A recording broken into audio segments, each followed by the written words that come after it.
हम लोग जो है आगे एक न्यूमेरिकल्स लेकर आए हैं आप सामने। तो आज का न्यूमेरिकल क्या है, what is the energy in joules, यानी एनर्जी को कैलकुलेट करना है जूल में। कब? Required to shift the electron, कितने एनर्जी को कैलकुलेट कर रहा है, जितना एनर्जी का रिक्वायरमेंट है एक इलेक्ट्रॉन को शिफ्ट करने में। हाइड्रोजन के एक इलेक्ट्रॉन को शिफ्ट करना है फर्स्ट ऑर्बिट से फिफ्थ ऑर्बिट में। हाइड्रोजन के इलेक्ट्रॉन को, है ना, हाइड्रोजन के इलेक्ट्रॉन को जो है शिफ्ट करना है फर्स्ट ऑर्बिट से फिफ्थ ऑर्बिट में। तो उसमें कितना एनर्जी का रिक्वायरमेंट होगा, मतलब लोअर एनर्जी से हायर एनर्जी लेवल में जा रहा है। फर्स्ट ऑर्बिट से फिफ्थ ऑर्बिट में इलेक्ट्रॉन को शिफ्ट किया जा रहा है, फर्स्ट ऑर्बिट से फिफ्थ ऑर्बिट में इलेक्ट्रॉन को शिफ्ट किया जा रहा है।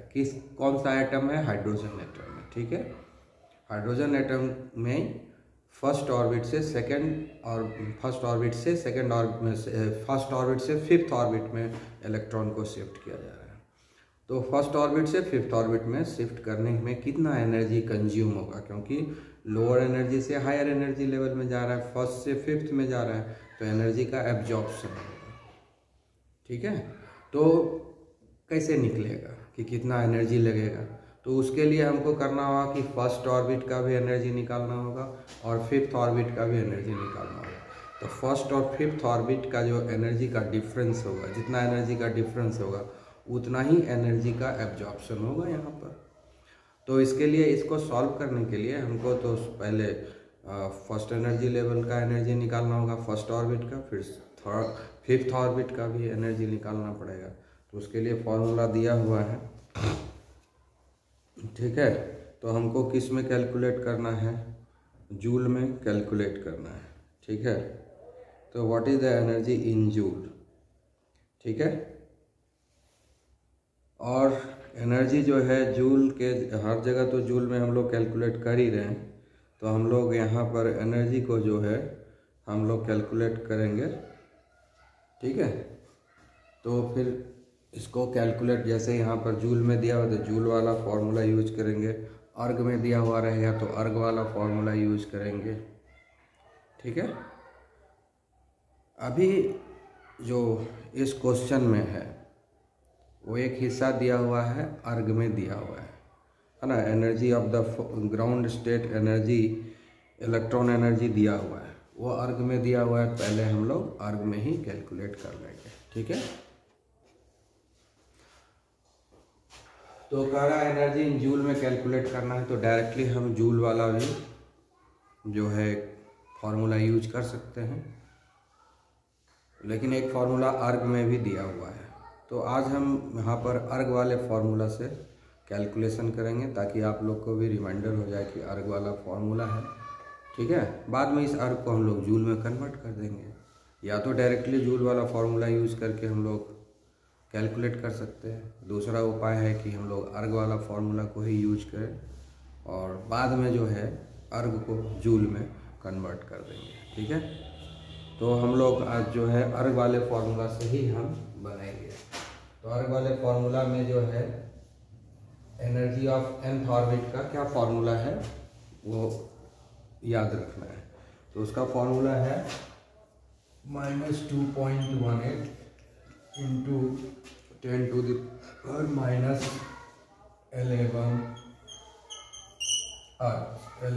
ठीक है, इंटू Z² बाय n² अर्ग पर एटम, यही फॉर्मूला है।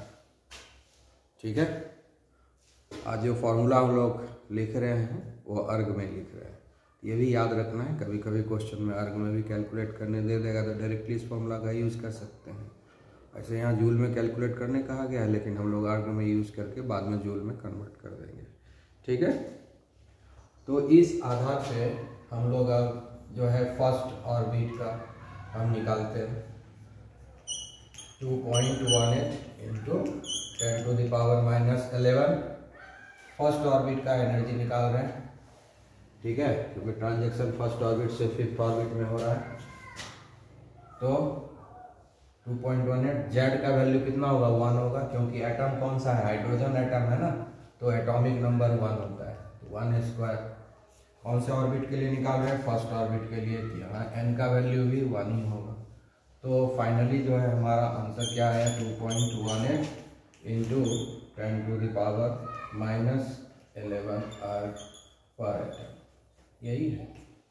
E1 निकल गया, तो हम लोग E5 भी निकाल लेते हैं, energy associated with the fifth orbit और फिफ्थ एनर्जी लेवल। तो ये हो जाएगा -2.18 इंटू 10⁻⁻11 इंटू जेड का वैल्यू तो यहाँ भी 1 ही रहेगा, क्योंकि हाइड्रोजन एटम के लिए ही कर रहे हैं, लेकिन एन का वैल्यू तो बदल जाएगा, यहाँ 5th ऑर्बिट रहती है, 5 स्क्वायर हो गया, यानी 25 टाइम्स कम हो जाएगा। इसको 25 से हम डिवाइड करेंगे तो हमको फाइनल आंसर मिलेगा, तो हो जाएगा -2.18 इंटू 10⁻⁻11 बाय 25 अर्थ पर एटम। सो हमको E5 भी मिल गया और E1 भी निकल गया। तो फर्स्ट ऑर्बिट से फिफ्थ ऑर्बिट में जाने में कितना एनर्जी लगेगा, तो इस दोनों का जो एनर्जी डिफरेंस होगा उतना ही एनर्जी यूज होगा। What is the energy in joules required, है ना, कितना एनर्जी की ज़रूरत होगी जब फर्स्ट से फिफ्थ में जाएंगे। इस दोनों एनर्जी लेवल का जो डिफरेंस होगा उतना ही एनर्जी का ज़रूरत होगा जब इलेक्ट्रॉन फर्स्ट ऑर्बिट से फिफ्थ ऑर्बिट में जाएगा। इसलिए दोनों ही एनर्जी लेवल का हम डिफरेंस निकाल लेते हैं, ठीक है। तो इस दोनों का डिफरेंस निकालेंगे, यानी डेल्टा ई निकालेंगे, ठीक है। तो क्या होगा, डेल्टा ई क्या होगा, E5 माइनस E1, ठीक है। तो हम लोग वैल्यू पुट कर देते हैं, -2.18 इंटू 10⁻⁻11 बाय 25 माइनस, फिर E1 का वैल्यू बिठाएंगे 2.18 इंटू 10⁻⁻11, ठीक है। यही है, इसको अब हम लोग कैलकुलेट करेंगे। ऊपर वाला हिस्सा मिटा देते हैं,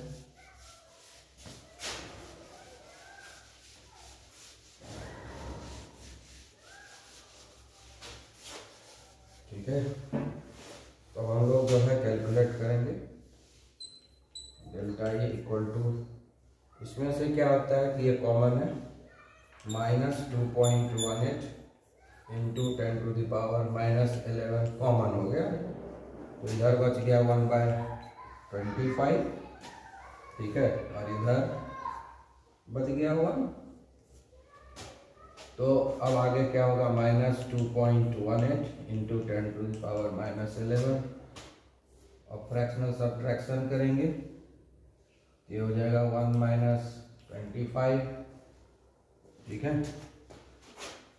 तो हो जाएगा -2.18 इंटू 10⁻⁻11 इंटू -24/25। अब इसको कैलकुलेट करेंगे तो फाइनल आंसर आ जाएगा, ठीक है। अब यहाँ भी माइनस है और यहाँ भी माइनस है, तो ये दोनों माइनस माइनस जुड़ेगा तो प्लस हो जाएगा, यानी आंसर हमारा पॉजिटिव आएगा, ठीक है ना। तो इतना ही एनर्जी की ज़रूरत पड़ेगी। इसको जब हम लोग कैलकुलेट करेंगे तो फाइनली आएगा 2.09 इंटू 10⁻⁻11 अर्थ, इतना एनर्जी का ज़रूरत पड़ेगा, इतना एनर्जी का हमको ज़रूरत पड़ेगा, ठीक है। तो ये हो गया एनर्जी नीडेड, है ना। तो एनर्जी नीडेड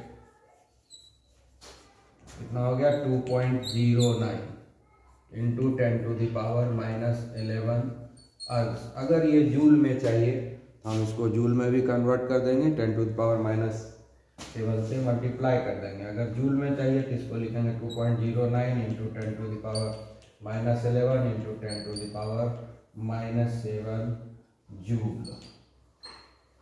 तो अगर जूल में चाहिए तो 10⁻⁻7 से मल्टीप्लाई कर देंगे, ठीक है। तो हो जाएगा 2.09 इंटू 10⁻⁻18 जूल, ये हो गया आंसर, इस पार्ट का आंसर हो गया।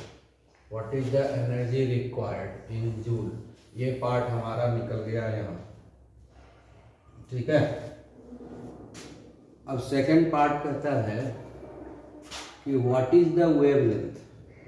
फर्स्ट पार्ट में एनर्जी निकालने के लिए बोला कि फर्स्ट ऑर्बिट से फिफ्थ ऑर्बिट में जा रहा है, तो आप निकाल दीजिए कि कितना एनर्जी का रिक्वायरमेंट होगा, कितना एनर्जी एब्जॉर्ब होगा। अब कह रहा है कि what is the wavelength of the light emitted when electron returns to the ground state. Ground state मतलब फर्स्ट एनर्जी लेवल।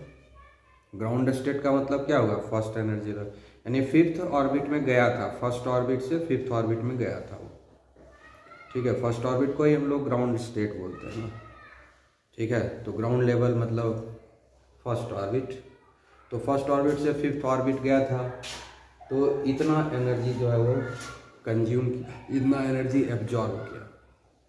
अब कहता है कि वो फिफ्थ ऑर्बिट से ग्राउंड स्टेट पर आ गया। अब क्या कह रहा है सेकंड पार्ट में कि फिफ्थ ऑर्बिट से वो फर्स्ट ऑर्बिट में वापस आएगा। तो जब फिफ्थ ऑर्बिट से फर्स्ट ऑर्बिट में वापस आएगा तो एनर्जी रिलीज होगा। कितना एनर्जी रिलीज होगा, जितना एनर्जी एब्जॉर्ब किया था फर्स्ट से फिफ्थ में जाने में। फर्स्ट से फिफ्थ में जाने में जितना एनर्जी एब्जॉर्ब किया था उतना ही एनर्जी रिलीज होगा अगर वो फिफ्थ ऑर्बिट से फर्स्ट ऑर्बिट में आएगा। ठीक है ना, यानी नीचे से ऊपर जाने में, है ना, लोअर एनर्जी लेवल से हायर एनर्जी लेवल जाने में जितना एनर्जी एब्जॉर्ब होता है उतना ही एनर्जी रिलीज होता है जब वो हायर लेवल से लोअर एनर्जी लेवल में आता है। ठीक है, तो ये तो बात तो कंफर्म हो गया कि जब फिफ्थ से ग्राउंड स्टेट में वापस आएगा तो इतना ही एनर्जी रिलीज होगा, क्योंकि इतना ही एनर्जी एब्जॉर्ब किया था जब वो फर्स्ट से फिफ्थ में गया। इसलिए फिफ्थ से जब फर्स्ट में आएगा तो इतना ही एनर्जी रिलीज होगा, ये बात कंफर्म है। तो इस एनर्जी के कॉरस्पॉन्डिंग हमको निकालना पड़ेगा वेवलेंथ। ठीक है, तो अब हम लोग निकालते हैं।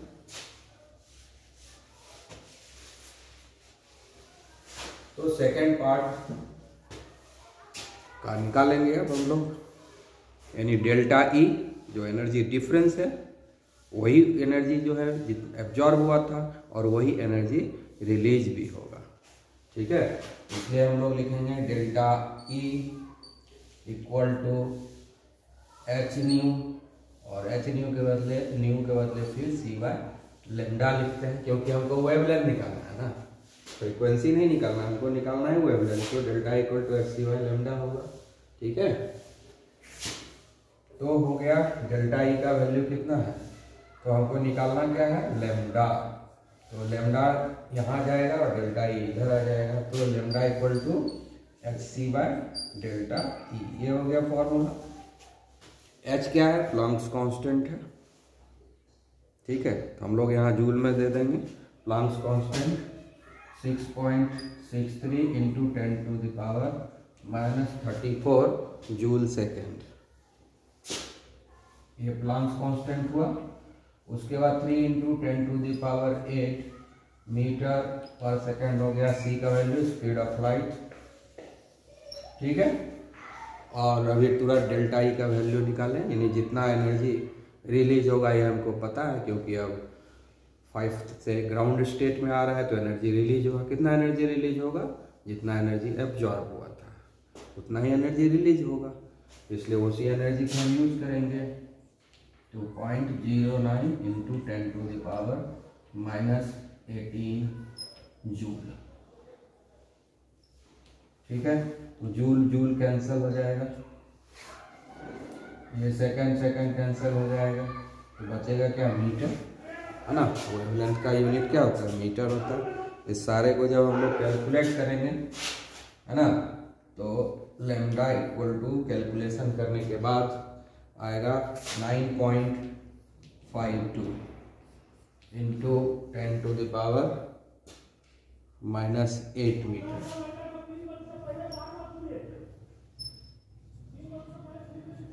ठीक है,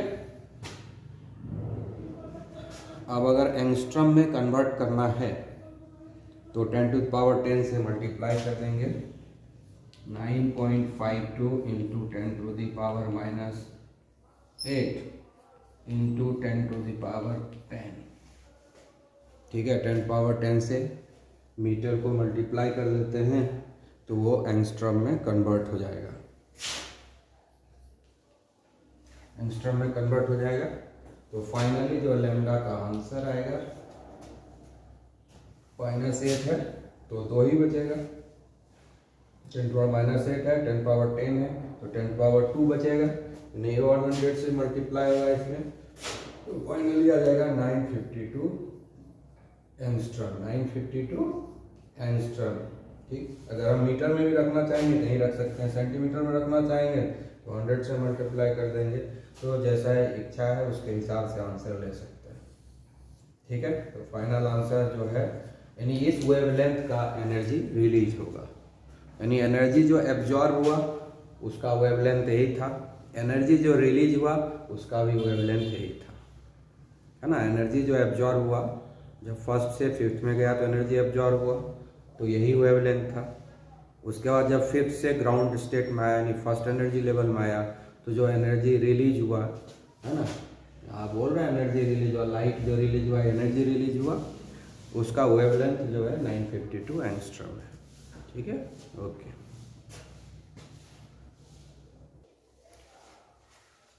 ये नेक्स्ट क्वेश्चन है 2.19। जो लास्ट क्वेश्चन डिस्कस किए लगभग वही क्वेश्चन है, सेम टाइप क्वेश्चन है।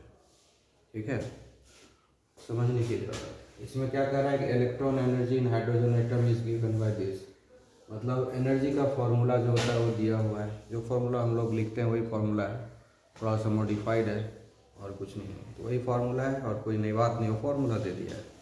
ठीक है, उसके बाद जो है कह रहा है कि calculate the energy required to remove an electron completely from the n = 2 मतलब सेकेंड ऑर्बिट में है इलेक्ट्रॉन। हाइड्रोजन का इलेक्ट्रॉन जो है सेकेंड ऑर्बिट में है, यानी फर्स्ट ऑर्बिट से ऑलरेडी वो प्रमोट किया जा चुका है सेकेंड ऑर्बिट में, और कहता है कि सेकेंड ऑर्बिट से उसको कम्प्लीटली रिमूव कर दिया जाए, यानी ऑर्बिट में अब नहीं रहेगा, उसको फ्री कर दिया जाएगा, वो इलेक्ट्रॉन को फ्री कर दिया जाएगा। रिमूव कम्प्लीटली, क्या लिखा हुआ है, required to remove an electron completely from the n = 2, यानी हायर एनर्जी लेवल में जंप नहीं कराना है, उसको न्यूक्लियस के फोर्स ऑफ अट्रैक्शन से मुक्त कर देना है, फ्री कर देना है, मूव कर देना है, यानी इन्फिनिटी एनर्जी लेवल में चला जाएगा जहाँ न्यूक्लियस का कोई इम्पैक्ट नहीं है। मतलब क्या हुआ, आयनाइजेशन होगा, है ना। इलेक्ट्रॉन जब रिमूव हो जाता है किसी एटम से तो क्या बनता है, आयन में कन्वर्ट होता है, कैटायन में कन्वर्ट होता है। तो वही बोल रहा है कि इसको कैटायन में कन्वर्ट कीजिए, इलेक्ट्रॉन को रिमूव कीजिए सेकेंड ऑर्बिट से, है ना। सेकेंड ऑर्बिट से इलेक्ट्रॉन को रिमूव करने के लिए कहा गया है, कंप्लीटली रिमूव करना है, कंप्लीटली रिमूव करना है, मतलब न्यूक्लियस के फोर्स ऑफ अट्रैक्शन के प्रभाव में नहीं रहना है, उसके इम्पैक्ट में नहीं रहना है, ऑर्बिट को छोड़ देना है, किसी भी ऑर्बिट में नहीं रहेगा, फ्री फ्रॉम न्यूक्लियस। ठीक है ना, तो इसलिए ये ऑर्बिट से बाहर होगा, वैलेंस सेल से बाहर हो जाएगा, फ्री हो जाएगा, यानी इन्फिनिटी ऑर्बिट में चला जाएगा। ठीक है, तभी तो आयनाइजेशन होगा ना। रिमूव्ड कम्प्लीटली, वर्ड को समझने की जरूरत है, कहाँ क्या कर रहा है। तो यहाँ पर प्रमोशन नहीं हो रहा है हायर एनर्जी लेवल में, बल्कि इसको इतना ज़्यादा प्रमोट कर रहा है कि वो ऑर्बिट को छोड़कर बाहर चला जा रहा है, इलेक्ट्रॉन जो है फ्री हो जा रहा है, यानी आयनाइजेशन हो रहा है, लॉस ऑफ इलेक्ट्रॉन हो जाता है। यहाँ पर प्रमोशन ऑफ इलेक्ट्रॉन नहीं हो रहा है, यहाँ लॉस ऑफ इलेक्ट्रॉन हो रहा है। ठीक है, तो इसके लिए भी हमको क्या करना पड़ेगा, सेकेंड ऑर्बिट का एनर्जी निकालना पड़ेगा। ठीक है, या तो हम इस फॉर्मूला का यूज कर लें, या जो हमेशा हम लोग फॉर्मूला लिखते हैं उसका यूज करें, दोनों में किसी का यूज करेंगे बनेगा। तो हम कहेंगे कि जो आपको फॉर्मूला दिया गया है उसी का आप हमेशा यूज करें, ताकि आपको याद भी रहे। ये फॉर्मूला होता है इंटू 10⁻−18 इंटू Z²/n² जूल पर एटम, यही फॉर्मूला है energy of the nth orbit. तो सेकंड ऑर्बिट से निकालना है, तो सेकंड ऑर्बिट का एनर्जी हमको निकालना पड़ेगा, E2 ये हो गया -2.18 इंटू 10⁻−18 इंटू Z का वैल्यू क्या होगा, क्योंकि हाइड्रोजन एटम है तो Z का वैल्यू यानी Z क्या है, एटॉमिक नंबर है, तो एटॉमिक नंबर जो होता है हाइड्रोजन का 1 होता है, तो 1 बिठा दिया। और M क्या है, क्योंकि हम सेकेंड ऑर्बिट का एनर्जी निकाल रहे हैं तो यहाँ का वैल्यू 2 होगा। ठीक है, तो अब इसको हम लोग कैलकुलेट कर देंगे, तो फाइनली कैलकुलेट करके आएगा -5.45 इंटू 10 टू द पावर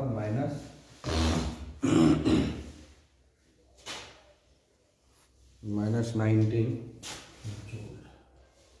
ठीक है, इतना हो गया, इतना जूल है, यानी सेकेंड ऑर्बिट का एनर्जी इतना है। तो कम से कम इतनी एनर्जी, तो कितना एनर्जी सप्लाई करना पड़ेगा, इसको इन्फिनिटी ले जाना होगा। इसको कहाँ ले जाना होगा, इन्फिनिटी ले जाना है, यानी E2 और इन्फिनिटी का एनर्जी डिफरेंस निकालना होगा।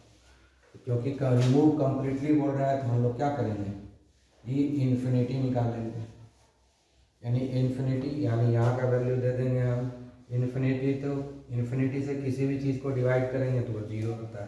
फॉर्मूला लिखेंगे 2.18 into 10 to the power -18 into 1 square by infinity square. ये क्या होगा, इक्वल टू 0। इन्फिनिटी से डिवाइड होगा, इस दुनिया की किसी भी चीज़ को इन्फिनिटी से डिवाइड करेंगे तो 0 हो जाएगा, क्योंकि इन्फिनिटी से बड़ा तो इस दुनिया में कुछ है नहीं, वो सब कुछ खत्म कर देगा, 0 हो जाएगा।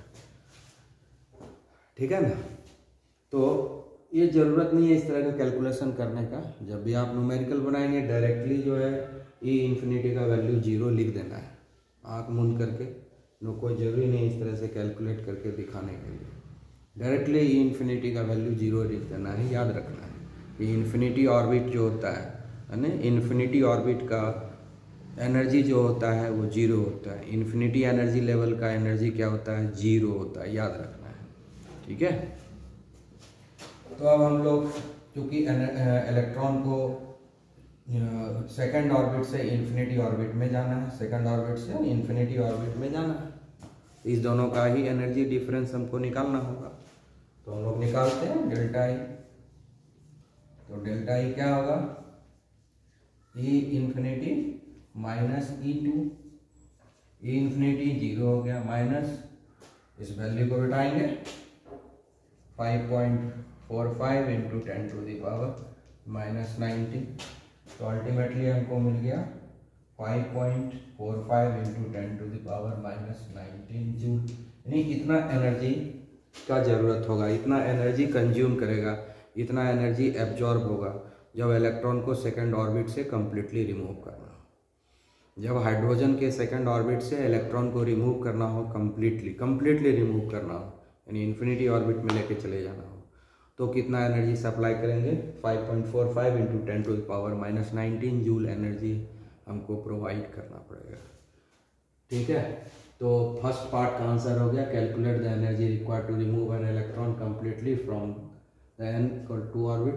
ये फर्स्ट पार्ट का हो गया कैलकुलेशन। तो ये हमारा फर्स्ट पार्ट का आंसर हो गया। ठीक है, तो ये आपका बन गया, ये पार्ट बन गया। अब सेकेंड पार्ट में, what is the longest wavelength of light in centimeter that can be used to cause this transition. ये जो ट्रांजिशन हो रहा है सेकेंड ऑर्बिट से इन्फिनिटी ऑर्बिट में जा रहा है, ये जो ट्रांजिशन हो रहा है जिसमें कि सेकेंड ऑर्बिट से इन्फिनिटी ऑर्बिट में इलेक्ट्रॉन जा रहा है, इस ट्रांजिशन को करवाने के लिए कितना एनर्जी लगेगा ये तो पता चल गया। कितना वेवलेंथ होगा, लॉन्गेस्ट वेवलेंथ। लॉन्गेस्ट वेवलेंथ क्या होता है, मिनिमम एनर्जी। तो मिनिमम एनर्जी तो यही लग रहा है। एनर्जी और वेवलेंथ का क्या है, इन्वर्स रिलेशन है। एनर्जी और वेवलेंथ का इन्वर्स रिलेशन है। तो ये जो एनर्जी हम यहाँ निकाले हैं, मिनिमम एनर्जी निकाले हैं, तो इस एनर्जी के कॉरस्पॉन्डिंग जो वेवलेंथ आएगा वो मैक्सिमम होगा। ठीक है ना, ये जो एनर्जी निकाले हैं तो मिनिमम एनर्जी निकाले हैं। मिनिमम ये जो मिनिमम एनर्जी है, इतना मिनिमम एनर्जी ज़रूरत है किसी भी इलेक्ट्रॉन को सेकंड ऑर्बिट से इन्फिनिटी ऑर्बिट में भेजने के लिए, इतना मिनिमम एनर्जी लगेगा। तो मिनिमम एनर्जी यही लग रहा है, इससे ज़्यादा भी एनर्जी हम दे सकते हैं, इससे ज़्यादा एनर्जी भी हम दे सकते हैं, लेकिन इतना मिनिमम एनर्जी तो सप्लाई करना होगा, तभी जो है इलेक्ट्रॉन सेकंड ऑर्बिट से इन्फिनिटी ऑर्बिट में जाएगा। इससे कम एनर्जी अगर देंगे तो सेकंड ऑर्बिट से इन्फिनिटी ऑर्बिट में इलेक्ट्रॉन नहीं जाएगा, यानी मिनिमम इतना सप्लाई करना होगा। तो ये मिनिमम एनर्जी हम लोगों ने कैलकुलेट किया है, तो ये फॉर्मूला हमको मिनिमम एनर्जी ही देता है ना। तो ये मिनिमम एनर्जी हमको मिल चुका है, और मिनिमम एनर्जी के कोरस्पॉन्डिंग हमको लॉन्गेस्ट वेवलेंथ मिलता है। ठीक है, तो फॉर्मूला में देखेंगे क्या ऐसा होता है कि नहीं। ऐसे भी लेफ्ट और स्टडी इस बात पर भी डिस्कस कर चुके हैं कि मिनिमम एनर्जी के कोरस्पॉन्डिंग मैक्सिमम वेवलेंथ होता है। ठीक है कि नहीं। तो अब हम लोग जो है कह रहा है हमको कि what is the longest wavelength, तो वो वर्ड देख करके घबराना नहीं, क्या कह रहा है लॉन्गेस्ट वेवलेंथ कैसे निकालें। अरे भाई, जो हम एनर्जी निकाले हैं वो तो मिनिमम एनर्जी रिक्वायर्ड निकाले हैं ना। ये फॉर्मूला जो देता है ना, मिनिमम एनर्जी रिक्वायर्ड देता है। ये जो फॉर्मूला जो भी बताया गया है, ये minimum energy required to remove the electron. तो हम तो मिनिमम एनर्जी निकाले ही हैं, और मिनिमम एनर्जी निकाले तो मैक्सिमम वेवलेंथ निकलेगा। ठीक है, इसलिए घबराने की जरूरत नहीं है, यानी जो भी वेवलेंथ निकलेगा वो तो मैक्सिमम वेवलेंथ ही निकलेगा, क्योंकि मिनिमम एनर्जी है। ओके, तो हम लोग निकाल लेते हैं। इसलिए अब हम लोग वेवलेंथ निकालेंगे। इस एनर्जी के कॉरस्पॉन्डिंग हमको वेवलेंथ निकालना है। तो delta E equal to H nu, और उसके बाद हो जाता है एच सी वाई लेमडा। तो लेमडा इधर आ जाएगा, हो जाएगा H C by delta E. ठीक है, तो h क्या होगा 6.63 into 10 to the power minus 34 joule second into 3 into 10 to the power 8 meter per second. ठीक है, और उसके बाद जो है एनर्जी है 5.45 into 10 to the power minus 90। सब ऐसा यूनिट में है, सब सेम है। ठीक है, ये जूल हो गया, ये जूल कट गया, ये सेकंड कट गया, तो मीटर बचा कि नहीं। तो जब इसको आप कैलकुलेट करेंगे अच्छे से, सब अच्छे तरीके से, तो कितना आएगा आंसर, ये आ जाएगा 3.65 into 10 to the power minus 7 meter, क्योंकि यहाँ मीटर ही बचा है। लेकिन कह रहा है कि आप वेवलेंथ निकालिए सेंटीमीटर, वेवलेंथ निकालने कह रहा है सेंटीमीटर में ना, यहाँ सेंटीमीटर इन सेंटीमीटर। तो मीटर को सेंटीमीटर बदलने के लिए क्या करेंगे, 100 से मल्टीप्लाई कर देंगे, क्या दिक्कत है।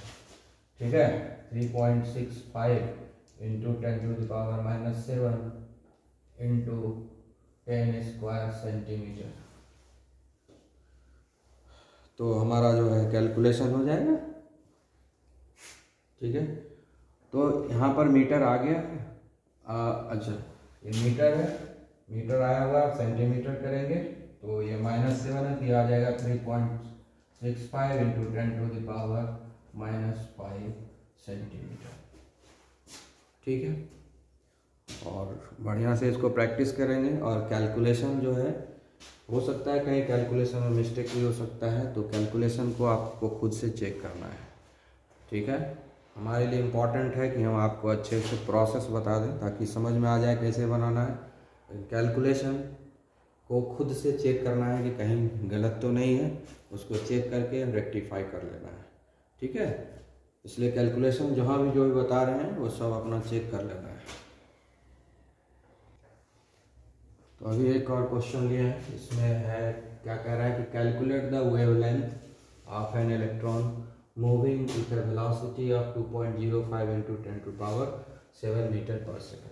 मतलब यहाँ पर एक इलेक्ट्रॉन दिया गया है जो अपने ऑर्बिट में इस स्पीड से रिवॉल्व कर रहा है न्यूक्लियस के चारों तरफ, है ना। अपने न्यूक्लियस के चारों तरफ इस स्पीड के साथ जो है, इस वेलोसिटी के साथ रिवॉल्व कर रहा है।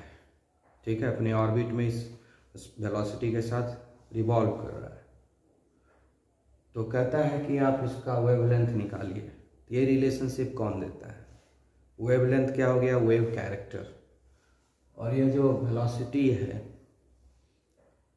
ये कैरेक्टर किसका है, ये जो है ये कैरेक्टर पार्टिकल बिहेवियर है। तो पार्टिकल बिहेवियर और वेव बिहेवियर में कौन रिलेशन बताए थे, उसको यूज करना होगा तब बनेगा। ये डी ब्रॉगली ने बताया था, ये रिलेशनशिप कौन बताए थे, डी ब्रॉगली।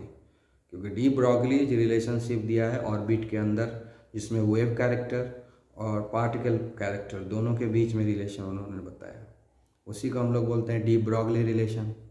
वेवलेंथ जो है वेव कैरेक्टर को बताता है, जबकि उसका मास है, मोमेंटम है, वेलोसिटी है, ये सारे चीज़ उसके पार्टिकल बिहेवियर को बताता है।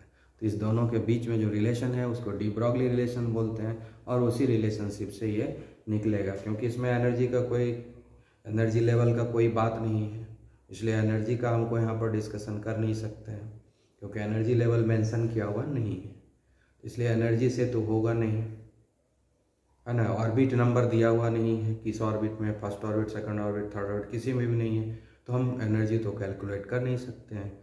तो जब एनर्जी नहीं कैलकुलेट कर सकते हैं, दूसरा उपाय वही है कि डी ब्रॉगली रिलेशनशिप हम यूज करेंगे, ठीक है। तो अब यहाँ पर डी ब्रॉगली रिलेशनशिप क्या होता है, lambda equal to H by M B, ये formula lambda equal to H by M B, इसको बोलते हैं डी ब्रॉगली रिलेशनशिप, ठीक है ना। तो इस डी ब्रॉगली रिलेशनशिप में ये वेवलेंथ हुआ जो वेव कैरेक्टर को आइडेंटिफाई कर रहा है, और ये जो एम बी है ये पार्टिकल बिहेवियर को, तो वेव बिहेवियर और पार्टिकल बिहेवियर में रिलेशनशिप है ये पार्टिकल बिहेवियर हुआ, ये वेव बिहेवियर हुआ, दोनों के बीच का ये रिलेशन है। तो इसी से हम लोग को पता करेंगे, ठीक है। एच क्या है, प्लांक्स कांस्टेंट है, इसका क्या होता है 6.63 into 10 to the power minus 34 joule, है ना, माइनस 34 जूल सेकेंड लिखते हैं जब एनर्जी टर्म में लिखना हो, लेकिन यहाँ एनर्जी टर्म नहीं है तो जूल सेकेंड नहीं लिखेंगे, इसका जो ओरिजिनल यूनिट है उसको लिखेंगे, है ना। तो जूल सेकेंड किसके लिए लिखा जाता है जरा वो भी अब पता चल जाएगा, ठीक है ना। जूल सेकेंड लिखा जाता है kg मीटर स्क्वायर पर सेकेंड, ठीक है। kg मीटर स्क्वायर पर सेकेंड के बदले जूल सेकेंड लिखते हैं हम लोग, ठीक है। तो इस ओरिजिनली ये है, उसको हम लोग जूल सेकेंड लिखते हैं, है ना। जब एनर्जी चैप्टर फिजिक्स में पढ़े होगे तो पढ़ाया गया होगा इसको जूल सेकेंड क्यों लिखते हैं, ठीक है। उसके बाद ये मास किसका होगा, किसका चर्चा कर रहे हैं, इलेक्ट्रॉन, किसका चर्चा कर रहे हैं, इलेक्ट्रॉन को ही ना मूवमेंट हो रहा है, तो इलेक्ट्रॉन का मास देखेंगे यहाँ पर ना, जो मूव करेगा उसी का मास होगा ना यहाँ। तो इलेक्ट्रॉन के बारे में स्टडी कर रहे हैं, इलेक्ट्रॉन का चर्चा हो रहा है, तो इलेक्ट्रॉन के मास को हम डालेंगे। तो इलेक्ट्रॉन का मास कितना होता है 9.1 into 10 to the power minus 31 kg, ठीक है। ये एक इलेक्ट्रॉन का मास है, ठीक है, ये इलेक्ट्रॉन का मास है। और उसके बाद वेलोसिटी जो है इलेक्ट्रॉन का दिया हुआ है, इस वेलोसिटी से वो घूम रहा है ऑर्बिट में, इस वेलोसिटी से घूम रहा है ऑर्बिट में, तो वो 2.05 into 10 to the power 7 meter per second, इस स्पीड से जो है, इस वेलोसिटी से जो है इलेक्ट्रॉन ऑर्बिट में चारों तरफ घूम रहा है, न्यूक्लियस के चारों तरफ चक्कर लगा रहा है, ठीक है। तो इसमें कैंसिल हो जाएगा, ये सेकेंड कैंसिल हो गया, ठीक है। यहाँ kg कैंसिल हो गया। उसके बाद 1 मीटर स्क्वायर है, यहाँ मीटर है, तो 1 मीटर कैंसिल हो जाएगा, यहाँ मीटर सिर्फ बचेगा कि नहीं, तो इसको हटा दो, इसको हटा दो, हट गया, कैंसिल हो गया। अब इसको हम लोग कैलकुलेट कर लो, तो कैलकुलेट करके हमारे पास आंसर आ जाएगा, ठीक है। ये आएगा 3.55 into 10 to the power minus 11 meter, यही आपका आंसर हुआ, यानी ये वेवलेंथ है, ठीक है। जो इलेक्ट्रॉन मूव कर रहा है उस इलेक्ट्रॉन का वेवलेंथ ही है। अब जब ये वेवलेंथ मिल गया तो अगर हमको कहता कि एनर्जी निकाल लीजिए, हम एनर्जी भी निकाल सकते हैं।